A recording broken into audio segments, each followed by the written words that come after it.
Qué bendición estar nuevamente en esa relación que nosotros estamos buscando como cuerpo de Cristo, establecer con la cabeza que es nuestro Señor.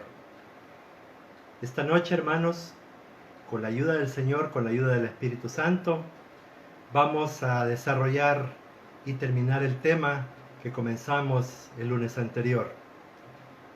Pero para comenzar esto, primero vamos a orar para entregar este tiempo al Señor. Bendito Padre, te damos gracias esta noche porque a través de este recurso tecnológico nos concede, Señor, estar comunicados con el resto de tu iglesia, Señor. Con esa pequeña manada, Señor, para que podamos ser instruidos por tu palabra, ser establecidos, ser cimentados para ser encontrados fieles, Señor. Queremos ser hallados fieles delante de ti cuando nos toque estar delante de tu presencia. Señor, que tu Espíritu Santo ministre cada corazón, cada mente, para que pueda establecerse la palabra en esos corazones que sean dóciles, que sean enseñables a tu palabra, Señor. Que sean, Señor, dóciles a tu Espíritu Santo, al llamado de tu Espíritu Santo. Señor, esta noche queremos abrir nuestra mente y nuestro corazón para que tu palabra sea sembrada en lo más profundo de nosotros, Señor, y pueda dar el fruto que tú esperas que dé en cada uno de nosotros. Te lo suplicamos con acciones de gracias en el nombre de Cristo Jesús. Amén.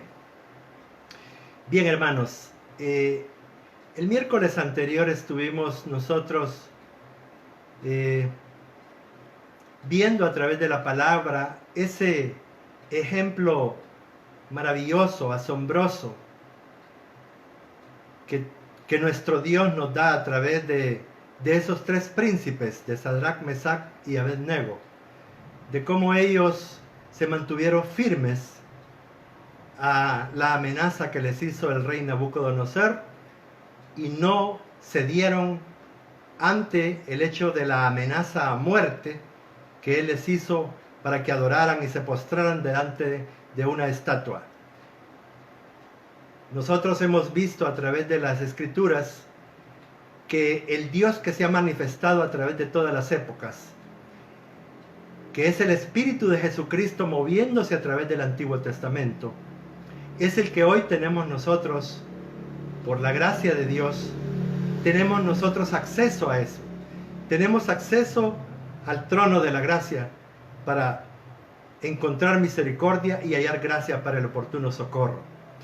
Así es que vimos nosotros cómo fueron librados ellos de la amenaza y cómo a través del testimonio de la firmeza y del respaldo de nuestro Señor Jesucristo, el rey Nabucodonosor en ese momento se rindió delante del rey del Dios de Israel. El rey Nabucodonosor proclamó que solamente ese Dios debía de adorarse y que el que no lo hiciera, su casa iba a ser convertida en un muladar. Ahora, hermanos, después de eso, nosotros leímos en 2 de Corintios, en el capítulo 6 y en el verso 1, y este va a ser el punto de partida para hacer una pequeña recapitulación de lo último que nosotros vimos el lunes anterior. Nosotros leemos en 2 de Corintios, capítulo 6 y verso 1. Y como colaboradores con Él, también os exhortamos a no recibir la gracia de Dios en vano. Aquí dijimos nosotros que la frase no recibir la gracia de Dios era no darle la bienvenida al Evangelio, no abrir de par en par nuestro corazón para dejar entrar a nuestro Señor Jesucristo, para que a través de su llegada, su encuentro con nosotros, pudiera Él comenzar a dirigirnos, a guiarnos por medio de las sendas de justicia y de santidad. La frase no recibir la gracia de Dios es no darle la bienvenida al Evangelio. Y la palabra en vano es como algo improductivo, dijimos, que no da fruto. Entonces dijimos que lo que sucedía en la iglesia de Corinto fue que cuando Pablo tuvo que salir por su llamado misionero, dijimos que llegaron varios falsos maestros, haciéndose llamar apóstoles, y llevaban unas cartas de recomendación desde Jerusalén, y empezaron a enseñar un evangelio mezclado con filosofías griegas y con judaísmo. Además de hablar mal de Pablo, que al no tener cartas de presentación de Jerusalén, lo convertía en un falso apóstol. Y es por eso que Pablo, hermanos, escribe en la segunda carta a los Corintios, en el capítulo 3, en el verso 1 y 2, como a él lo tenían informado de todo lo que estaba sucediendo de alguna manera en las iglesias que él había fundado en sus viajes misioneros, ¿verdad? Entonces, él se dio cuenta que la iglesia esta de Corinto había sido infiltrada por estos intelectuales, por estos oradores, ¿verdad? Que llevaban un mensaje mezclado y entonces que estaban confundiendo a la iglesia. Y entonces él les dice en 2 de Corintios capítulo 3, versos 1 y 2. ¿Comenzamos otra vez a recomendarnos a nosotros mismos?, les pregunta. ¿O acaso necesitamos, como algunos, cartas de recomendación para ustedes o de parte de ustedes?, les dice. Y en el verso 2, ustedes son nuestra carta, escrita en nuestros corazones, conocida y leída por todos los hombres. Gloria a Dios, hermanos. Qué respuesta más preciosa la que le da el apóstol Pablo, porque empieza él a hacerlos reflexionar y a decirles que cuando él llegó a esa ciudad, ahí no había nada, ahí solamente había gente impía, que a través del mensaje del evangelio que Pablo llevaba, comenzaron ellos a atender la palabra de Dios y poco a poco se fue siendo una comunidad grande. Dicen los historiadores que Corinto era una ciudad que tenía más o menos una población de 700,000 habitantes. Y cuentan que fue tremenda la iglesia que Pablo fundó en ese lugar, porque llegó a tener aproximadamente un 10% de la población total. Entonces estaríamos hablando de un aproximado de 70,000 miembros, hermano, en la iglesia de Corinto. Lo que sucede es que, ya lo dijimos el lunes anterior, que la iglesia de los Corintios tenía mucha influencia porque ahí circulaba mucha mercancía. Era un puerto de desembarque de mercadería y entonces eso la convertía en una ciudad próspera, pero también llena de mucha inmoralidad, hermanos. Había demasiada inmoralidad en ese lugar. La prostitución ahí abundaba y entonces, claro, esta gente querían sacar provecho de cualquier circunstancia. Y cuando Pablo llegó y empezó la gente a asistir y a sumarse a la iglesia del Señor, pues claro, los que tenían esas intenciones mercantiles no se sintieron cómodos. Y entonces, quién sabe si no ellos promovieron la llegada de estos oradores, ¿verdad?, para distorsionar el evangelio. Pero Pablo les dice que él no necesita una carta escrita, que la carta más fiel es el testimonio tanto de lo que él llegó a proyectar, no solamente a través de hablar con palabras de sabiduría, sino el evangelio es poder de Dios, es el dunamis de Dios. Lo ha estado recalcando Dios a través de los labios de nuestro pastor. Y entonces el poder del evangelio fue haciendo que la gente se rindieran a nuestro Señor Jesucristo.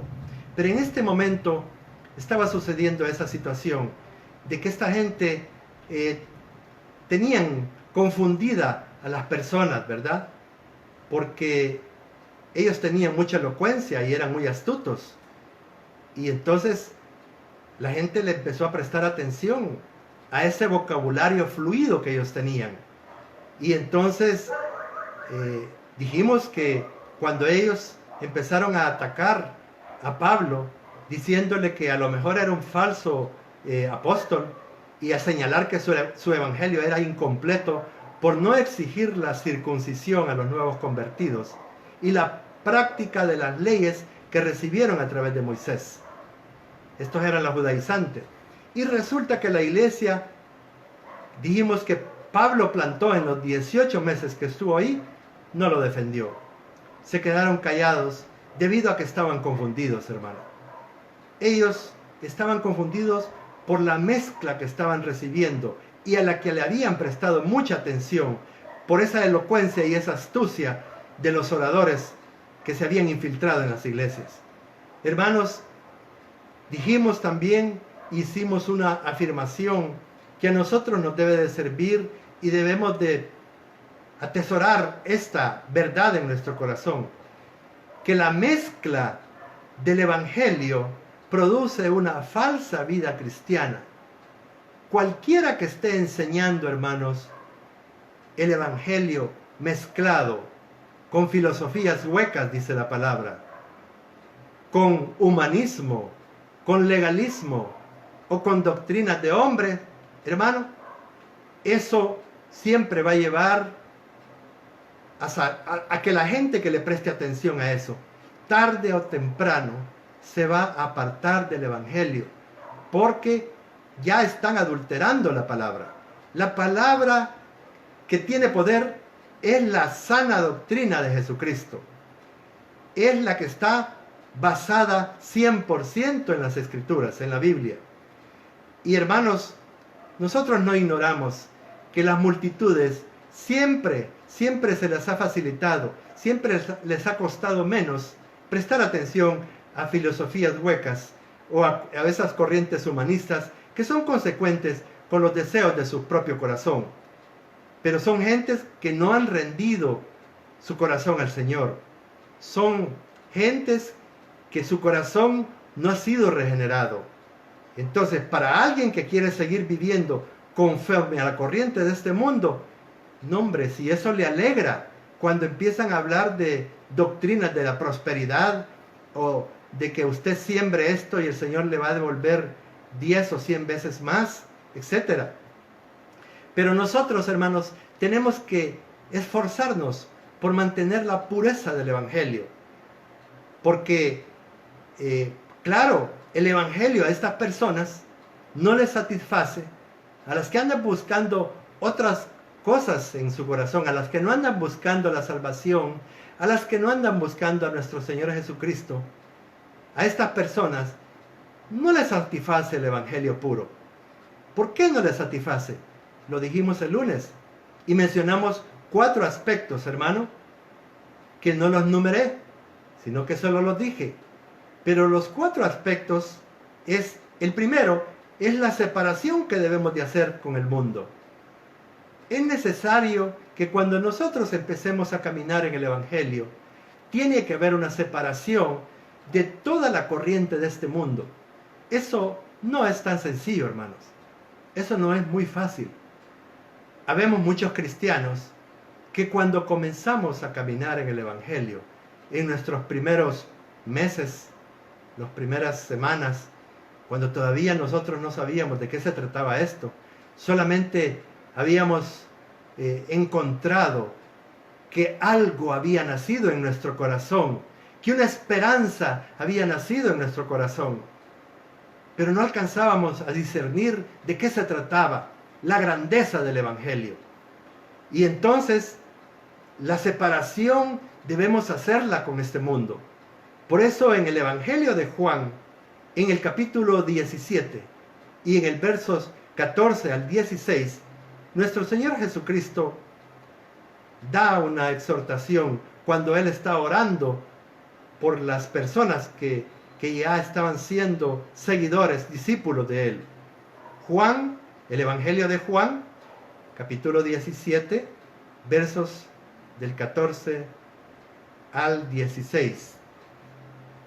yo les he dado tu palabra y el mundo los ha odiado, les dijo el Señor en la oración que estaba haciendo por sus discípulos. Porque no son del mundo, como tampoco yo soy del mundo, dijo nuestro Señor.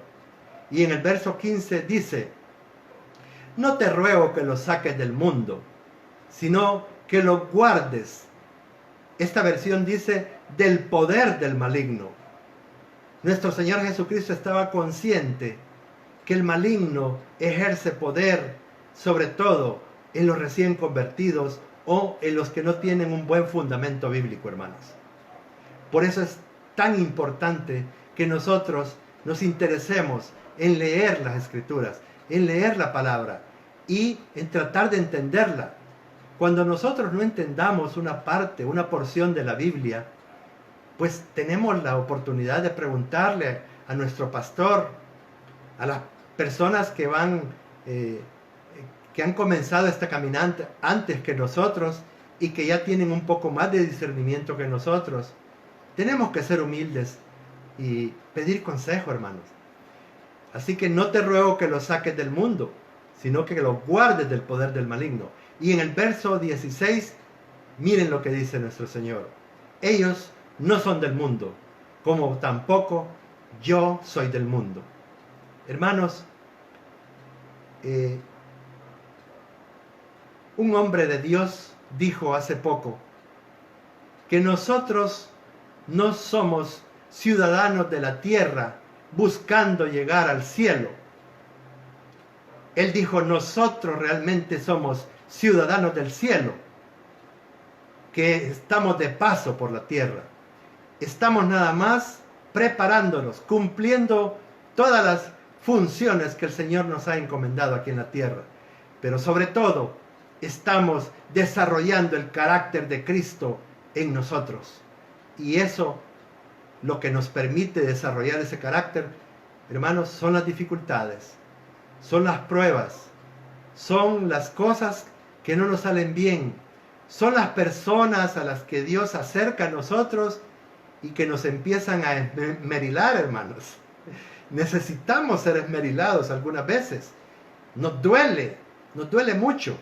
Pero hermanos, el Señor está afinándonos para que esas protuberancias que habían en nosotros y que lastimaban a otros, poco a poco vayan siendo quitadas, hermano. Vayan desapareciendo de nosotros. Así que la primera cosa es la separación que debemos de hacer con el mundo. La segunda, por las cosas, no es agradable para ellos, por las cosas que tenemos que dejar. Hermanos, llegamos al Evangelio con costumbres, con afectos, practicando tradiciones. Y hermanos, aferrados a un montón de cosas que no nos permitían ver con claridad cuál era el afecto más grande que nosotros debíamos de tener en nuestra vida. Es en realidad hermoso el proceso en el que nosotros estamos, hermanos. Es hermoso el proceso en el que nosotros estamos. Porque no estamos caminando solos, no estamos caminando sin propósito, sin visión. Nosotros, por la gracia de Dios, tenemos una visión celestial, hermanos. Y sabemos hacia dónde nos conducimos. Y sabemos que Dios nos acerca a experiencias de todo tipo para que nosotros podamos ir desarrollando los frutos del Espíritu en nosotros. Así es que, hermanos, tenemos que dejar algunas cosas. Por ejemplo, yo, cuando llegué y empecé a congregarme, ya les he contado que yo estaba asistiendo a un lugar ahí donde me reunía a jugar billar. Qué chulada, ¿verdad? El lugar donde yo iba. Pero fíjense, hermanos, que cuando la palabra empezó a hacer efecto en mi corazón, cuando Dios despertó ese interés por escuchar la palabra, nadie me dijo que tenía que dejar de llegar a ese lugar. Fue el Espíritu Santo el que una tarde cuando yo pensé en ir a ese lugar donde iba para no sentirme solo, dije ya no. Yo ya no tengo que estar yendo a estos lugares. Yo tenía hasta un taco profesional ahí dentro del lugar ese. Y fíjense que lo dejé abandonado. Lo dejé tirado ahí, fíjense, hermanos. Ya no me importó eso. Ya Dios estaba obrando en mi corazón y estaba poniendo otros afectos. Porque si realmente nosotros, de paso en este mundo, nos conducimos hacia la ciudad celestial, hacia el Sión espiritual, hermano, hacia la Jerusalén, que es la que vio Abraham, la nueva Jerusalén. Hacia ahí nos conducimos. Entonces, hermano, tenemos que dejar algunas cosas que nos agradaban, que nos complacían, a las que estábamos nosotros muy aferrados. La número 3 es porque nos tenemos nosotros que humillar, hermanos. Y eso sí que es difícil para el humanismo, ¿verdad? Es sumamente difícil humillarse. Pero, hermano, no hay otra opción. Y la cuarta es porque debemos buscar la manera de servirle al Señor. El Señor nos ha liberado. Deja ir libre a mi pueblo para que me sirva.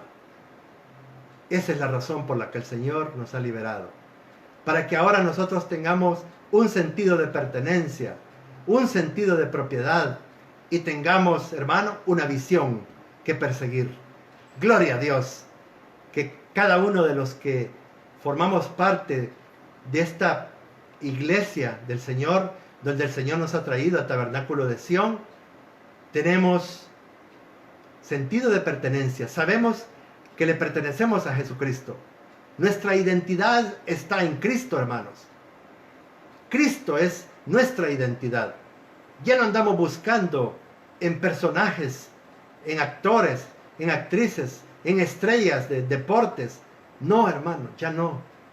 Ahora a Cristo estamos queriendo conocerlo más y entender más las indicaciones que Él nos da. Entonces, hermano, el apóstol Pablo, muy preocupado por esta iglesia, les escribe en la segunda carta a los Corintios, en el capítulo 11 y versículos del 3 al 5. Segunda de Corintios, capítulo 11, versos del 3 al 5. Miren cómo el apóstol Pablo les advertía, los exhortaba de una o de otra manera. Siempre estaba pendiente. Dice la palabra: pero me temo que así como la serpiente con astucia engañó a Eva, vuestras mentes sean desviadas de la sencillez y pureza de la devoción a Cristo. Porque si alguien viene y predica a otro Jesús, a quien no hemos predicado, o recibís un espíritu diferente que no habéis recibido, o aceptáis un evangelio distinto que no habéis aceptado, bien lo toleráis. Pues yo no me considero inferior en nada a los más eminentes apóstoles. Esta fue una forma sarcástica que el apóstol Pablo ocupó para dirigirse a esos falsos apóstoles que habían incursionado en la iglesia de Corinto y que los tenían confundido. Y entonces él les está haciendo una advertencia y les está diciendo que de acuerdo a las escrituras, también en el principio, allá en el huerto del Edén, les dijo: me temo que así como la serpiente con astucia engañó a Eva, vuestras mentes sean desviadas. ¿Desviadas de qué? Hermanos, de la sencillez y pureza de la devoción a nuestro Señor Jesucristo. Hermano, debemos de conservar la sencillez y la pureza cuando nosotros vemos a nuestro Señor Jesucristo, cuando hablamos de Él, cuando nos relacionamos con las hermanas o los hermanos con los que formamos parte de esta iglesia o parte del cuerpo de Cristo que está diseminado por todos los países del mundo, hermano, siempre debemos de atender la pureza con la que nuestras relaciones deben de conservarse. Hermano, porque algunas veces el enemigo es astuto. Y miren, con astucia engañó a Eva.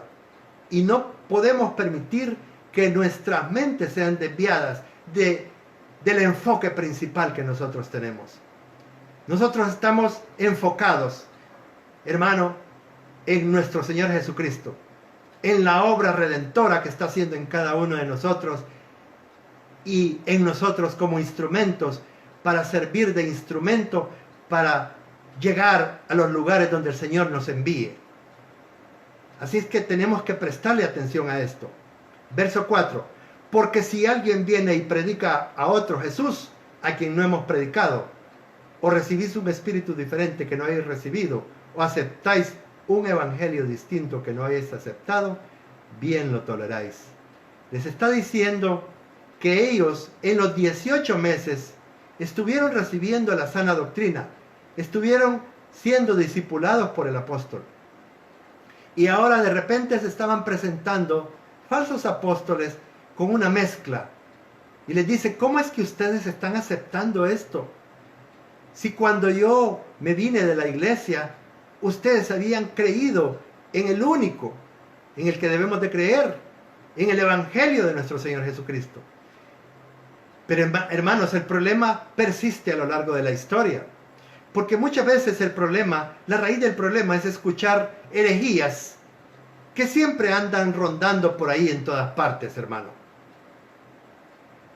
En cualquier lugar donde nosotros tengamos un núcleo de relación, que por diversas circunstancias tenemos que relacionarnos, en los colegios, en las instituciones donde estudian sus hijos, los míos ya crecieron y están fuera de este país, en las universidades. Hermano, la universidad es un lugar donde las personas que llegan, los jóvenes cristianos que llevan, tienen que tener un nivel de conciencia, porque ahí son sometidos, hermano, a un bombardeo, negando la existencia muchas veces de Dios. Y claro, para ellos la clase esa, yo no sé por qué ellos siempre tienen como obligatoriedad la clase esa de filosofía. Si yo no siento que edifique en nada, hermano, a nadie que reciba esa clase. Pero tiene que tener mucho cuidado. La persona, el joven que está estudiando en la universidad, no puede confiarse. Porque dice la Escritura, dice, el que esté firme, mire que no caiga. Nosotros siempre debemos de andar en alerta, hermanos. Porque a veces las mentiras van disfrazadas de medias verdades. Y ahí es donde nosotros a veces se nos van para adentro. Y entonces, en el vecindario algunas veces, con algunos parientes, hermano. Pero el problema no es escuchar herejías. El problema es que las consintamos, que le prestemos atención y las aprobemos nosotros. Que cuestionemos la palabra de Dios por esas filosofías. Ese es el problema. Por las tradiciones que nos inculcaron como buenas, hermanos. Recordemos que de una u otra forma, la gran mayoría de nosotros, la influencia que ha traído desde su niñez hasta que llegamos a Cristo, ha sido acerca de tradiciones, ¿verdad? Con práctica de tradiciones. Y entonces nosotros tenemos que abrir nuestra mente y nuestro corazón a la verdad de nuestro Señor Jesucristo, al Evangelio. Y después de abrirle el corazón, tenemos que aprender a amar la verdad, a amar el Evangelio, a amar a Jesucristo. Es amar la justicia. Esas tradiciones y esos conceptos humanistas se han filtrado en la mayoría de las iglesias, hermanos. Y el problema es que lleguemos a mezclar el pensamiento de la cultura centrado en el yo con la fe centrada en Jesucristo. Mucho ojo con esto. La cultura y la sociedad en la que vivimos tiene centrado, hermano, su pensamiento, su educación, sus conceptos, está centrado en el yo, en la realización del yo. Y nosotros estamos centrados en la fe enfocada en nuestro Señor Jesucristo. Puesto los ojos en Jesús, autor y consumador de la fe. En otras palabras, el problema es que sutilmente, sin que nos demos cuenta, o por negligencia, o por ignorancia, o por voluntad propia, que apartemos nuestro corazón y nuestros ojos de Jesucristo. Él es el que nos sostiene. Él es el que nos anima. Él es el que nos establece en la roca inconmovible para no ser removidos. Y sobre todo, que nos transforma por medio de la obra regeneradora del Espíritu Santo, para dar testimonio por medio de hacer diferentes todas las cosas, hermano, de cómo las hacíamos antes de estar en Cristo. Nosotros, hermanos, no podemos continuar haciendo las cosas ni siquiera parecidas a como las hacíamos antes de estar en Cristo. Así como también de cómo las hacen los que son arrastrados por las corrientes de este mundo. Aquí de lo que se trata es de hacer, no solo de decir cómo se hace. Por eso es que nosotros debemos de exponer nuestro corazón a los maestros de justicia. Pero alguien podría preguntarse, ¿qué significa ser un maestro de justicia? Ah, hermano, es que maestro de Biblia puede ser cualquiera. Cualquiera le puede enseñar la letra de la Biblia. La letra de la Biblia. Y entonces cualquiera se memoriza, como está ocurriendo en muchos lugares, que cualquiera se memoriza o estudia a través de los recursos que están disponibles en internet. Y entonces, y tiene un poquito de elocuencia, y tiene un poquito de carisma, y entonces ya le empiezan a prestar atención algunas personas que no conocen la verdad, por supuesto. Ese sería un maestro común y corriente de Biblia. Pero el maestro de justicia no es el que enseña por medio de la letra de la Biblia, sino el que practica en su vida y el que refleja y el que da testimonio de que lo que está enseñando es consecuente con lo que él vive. Por eso es que nosotros somos cartas leídas, hermano. Nosotros estamos expuestos, ¿verdad? Y nosotros tenemos que ser consecuentes. Lo que sale por nuestra boca es lo que debemos de practicar en nuestros actos, en nuestra conducta, en la casa donde vivimos, con las personas con las que vivimos, llámese esposo, hijos, vecinos, madres, ¿verdad? Todo el núcleo de familiar o el vecindario, en el trabajo. Tenemos que nosotros ser consecuentes con los valores del reino de Dios. Vamos a echarle una mirada, hermanos. Vamos a echarle una mirada cómo en las sociedades o en las culturas se establece lo que es bueno y lo que es malo. A nivel mundial, los valores o principios morales de las sociedades o de las culturas se establecen en base a una ética por conveniencia. Oigan bien esto, hermanos, por favor. Los principios que rigen los valores de una cultura o de una sociedad en donde no está siendo gobernada por el Evangelio es una ética por conveniencia. ¿Qué significa esto? Significa que lo que convenga a la mayoría o a grupos fuertes dentro de la sociedad, esos serán los principios morales que regirán la conducta y las relaciones. Y ellos lo ponen bien simple. Lo ven con una simpleza. porque no están midiendo el impacto que esto tiene, a pesar del deterioro que nosotros vemos por todos lados de las culturas y de las sociedades, que no tienen al Evangelio como el centro de sus vidas. Ellos establecen 3 pasos simples y todos basados en estadísticas. Ustedes saben que los países desarrollados todo lo llevan a estadística. Para ellos eso es lo más importante, la estadística. Primero, buscan las cosas que para la mayoría sea algo normal, dicen ellos.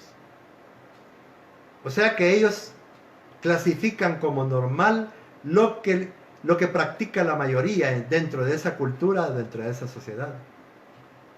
Entonces ellos investigan y empiezan a investigar y dice, es normal, y voy a tener que ocupar este tema incómodo, pero yo creo que es necesario que nosotros lo toquemos en la iglesia así de frente, hermanos.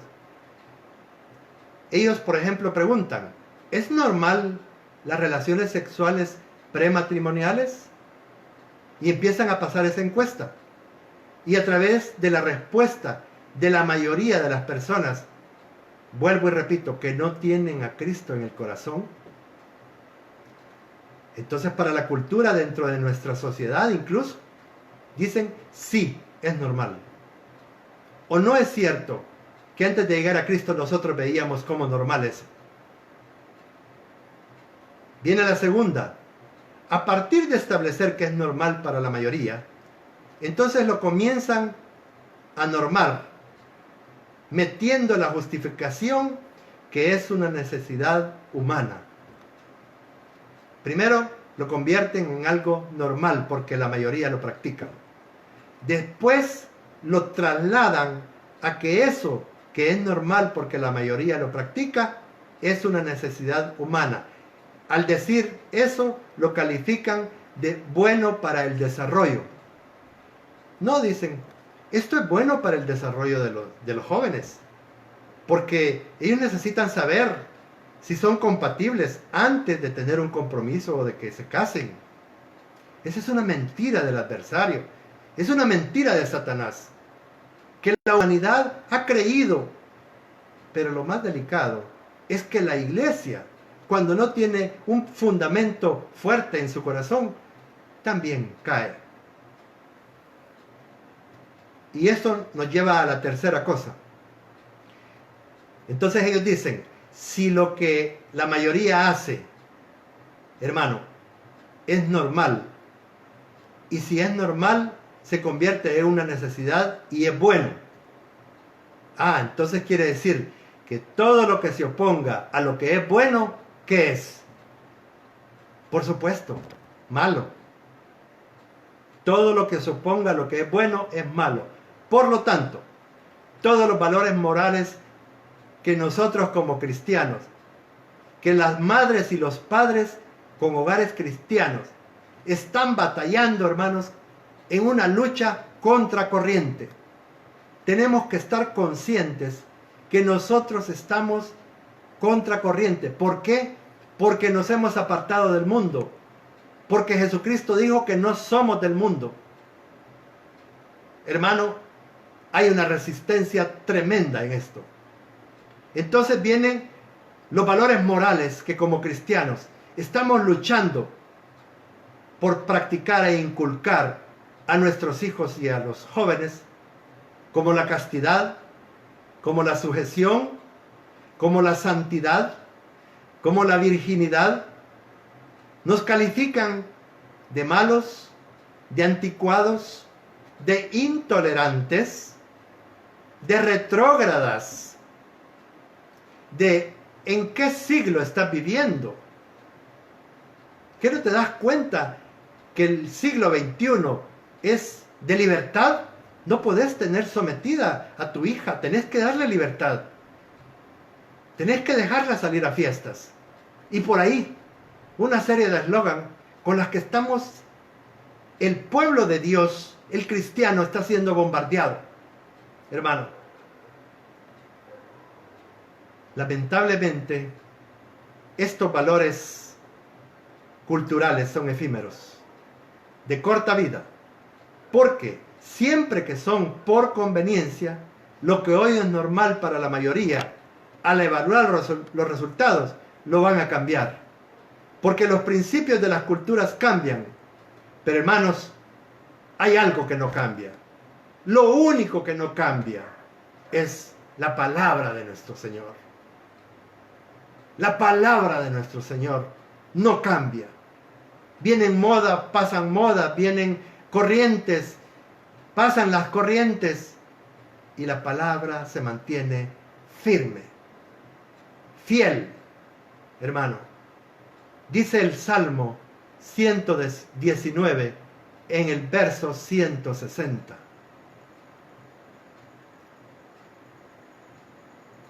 El Salmo 119, versículo 160.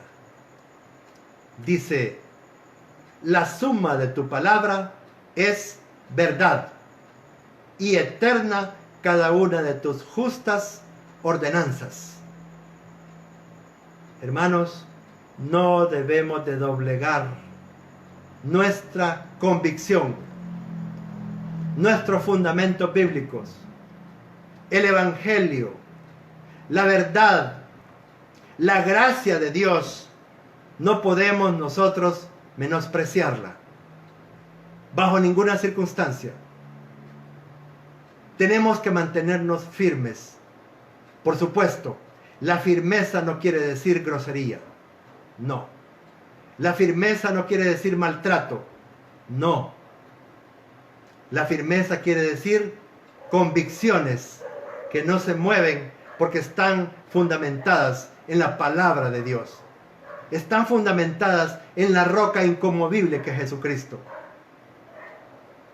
Recordemos que quienes han cedido a la presión que el mundo, que la sociedad, que el medio les ha hecho, ya lo hemos dicho de una manera así un poco jocosa anteriormente, hermanos. Lo hemos dicho anteriormente. Lo único que está haciendo las personas que ceden y que negocian los principios, los valores, los fundamentos bíblicos, evangélicos, del Evangelio, de la gracia del Señor, solamente están escribiendo el guión de una película que se llama Mañana lloraré amargamente. Hermanos, que no seamos de esos. No vayamos a permitir que la influencia de este mundo, de este medio, de esta sociedad, de esta cultura, vaya a doblegarnos. Recordemos cómo comenzó el día lunes esta exposición, con el ejemplo hermoso de Sadrach, Mesach y Abednego. Estaban bajo el dominio de un rey poderoso, de un rey altamente sanguinario, cruel, egocéntrico, orgulloso, arrogante. Ese rey mandó a erigir esa estatua de oro que simboliza la cultura de la sociedad en la que nosotros vivimos. La cultura que está basada en estas tres cosas que hemos dicho. Basada en una ética por conveniencia o en una ética, en el peor de los casos, por el egocentrismo del gobernante que está al frente, donde no hay países democráticos. Y recordemos muy bien, hermanos, que ellos, el rey los mandó a llamar, porque algunos fueron a decirle al rey que habían 3 jóvenes hebreos ahí que no iban a acatar las órdenes que él daba, porque ellos le rendían culto a su Dios, al Dios de Israel. Los mandó a llamar al rey y les dijo: el que no se postre y adore la estatua va a ser metido al horno de fuego. Acordémonos lo que dijeron estos 3 jóvenes: sepa hoy, oh rey, que no serviremos a sus dioses, que no nos postraremos delante de su estatua, de su ídolo. Y que nuestro Dios puede librarnos del horno de fuego. Y nos va a librar de su mano hoy, oh rey, le dijeron. Con una certeza. Pues ese es el ejemplo que debemos nosotros sembrar en nuestro corazón. La Biblia está llena de esos ejemplos, hermano. En el Antiguo y en el Nuevo Testamento. Por unos pocos que no negaron su fe, ahora nosotros estamos acá. Por eso se ha conservado el hilo conductor del Evangelio y ha prevalecido el Evangelio a lo largo de las peores épocas en donde había un oscurantismo, en donde los cristianos eran perseguidos por la Santa Inquisición y los trataban de herejes porque ellos estaban defendiendo la Biblia. A ellos les llamaron herejes. Muchos de ellos fueron quemados en hogueras. Y muchos, estando ya en la hoguera, se pusieron a cantar alabanzas. ¿Acaso no le conmueve el corazón escuchar eso de la historia? Y que gracias a esas personas que no negaron su fe, ahora nosotros estamos aquí. Ahora nosotros tenemos al alcance todos los recursos que necesitamos para poder estudiar la palabra. Hermanos, es importante que nosotros aprendamos a valorar. Hoy es tiempo de reflexión, hermanos, para examinar nuestra vida a la luz de la palabra de Dios.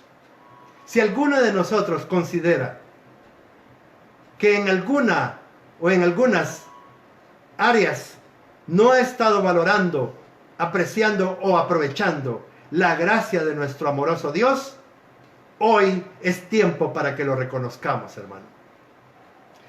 Pero no solo reconozcamos, tenemos que confesarlo, tenemos que arrepentirnos y tenemos que pedirle perdón a nuestro Señor Jesucristo.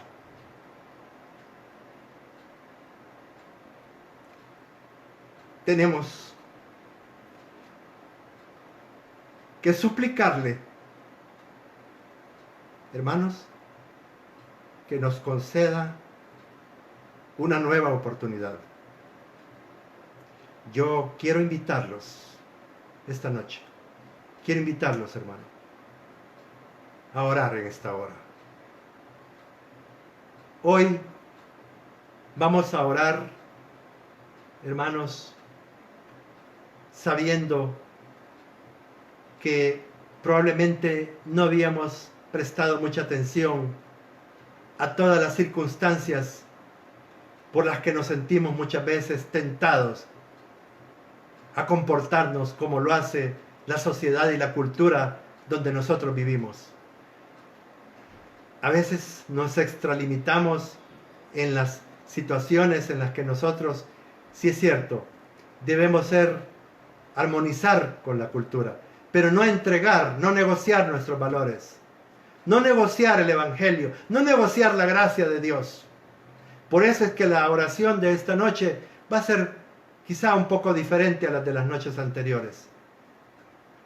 Hoy siento en mi corazón que Dios está interesado en que todos los que estamos escuchando la palabra nos presentemos delante del Señor y podamos, hermano, reconocer delante de Él. Quiero invitarlos a que inclinen su rostro, por favor. Bendito Padre, estamos delante de tu presencia esta noche, por los méritos y sacrificios de Jesucristo. Arrepentidos, Señor, por nuestra indiferencia, por nuestra negligencia, por nuestro descuido al no apreciar como deberíamos tu gracia a través del Evangelio. Por favor, perdónanos. Perdónanos, Señor. Queremos ser agradecidos. Llena nuestras vidas con la llenura de tu Espíritu Santo, por favor. Haznos convictos de pecado, justicia y juicio, para humillarnos delante de ti. Amados hermanos, esta noche necesitamos reconocer lo pero ya bajo nuestra propia evaluación, bajo nuestro propio examen, después de haber examinado, hermanos, nuestro corazón, nuestra conducta, cómo nos hemos estado comportando todo este tiempo atrás, a pesar de proclamarnos cristianos. Hermanos, probablemente en algunos de nosotros nuestra conducta ha dejado mucho que desear, pero estamos delante de un Dios lleno de oportunidades, que no se ha cansado de tener la mano extendida, que no se ha cansado de tener sus brazos abiertos para recibir a aquel que llegue arrepentido, convicto de pecado, justicia y juicio. Ese arrepentimiento solamente nos debe de llevar a humillarnos delante del Señor, a reconocer que por nuestra negligencia, por nuestra indiferencia, por la dureza de nuestro corazón, nosotros no hemos apreciado y hemos menospreciado la gracia de Dios. El Señor, cuando uno reconoce y llega delante de su presencia con un corazón arrepentido, contrito y humillado, Él no lo desprecia nunca. Entonces esa es la clave. Arrepintámonos, humillémonos, pidámosle perdón. Así dice 2 de Crónicas 7:14. Si se humillara mi pueblo, sobre el cual mi nombre es invocado, y buscaren mi rostro, se apartaren de sus malos caminos, yo oiré desde los cielos, lo bendeciré y sanaré su tierra.